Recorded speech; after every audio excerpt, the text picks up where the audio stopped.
આપણે બનાવવાનું છે પનીર. પનીર બનાવવા માટે આપણે દૂધને સારું ફેટનું દૂધ લીધું છે. આપણે ગરમ થવા મૂકીશું. દૂધને આપણે સરસ ગરમ થવા દેવાનું છે. દૂધને આપણે ઉફાળો આવવા દેવાનો છે. એકદમ સરસ ઉફાળો આવી જાય ત્યાં સુધી આપણે એને ગરમ થવા દેવાનું છે. આપણે દૂધનો ઉફાળો આવી ગયો છે તો ગેસને બંધ કરી દઈશું. દૂધને બંધ કરી ગેસને પછી આપણે આ લીંબુ લેવાનું છે. લીંબુ લઈ અને અંદર આપણે મીસવી નાખીશું. દૂધ આપણું ફાટી ગયું છે.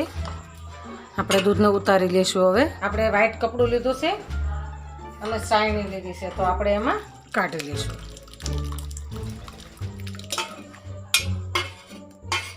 કપડામાં નાખી દીધું છે અને આપણે હવે નીસોવી લઈશું. ફૂલ એકદમ દબાઈ દેવાનું છે. આપણે એને સરસ દબાઈ દેવું અને આપણે એનું પાણી બધું કાઢી લેવાનું છે. આપણે થોડી વાર વજન મૂકી દઈશું એટલે એનું પાણી બધું નીતરી જશે.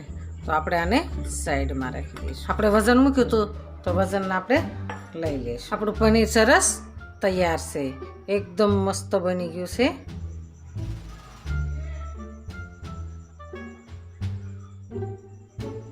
આપણું પનીર સરસ તૈયાર છે. મસ્ત પનીર બની ગયું છે. તો જો આ મારો વિડીયો ગમે તો લાઈક શેર અને સબસ્ક્રાઈબ કરી દેજો. રાધે રાધે.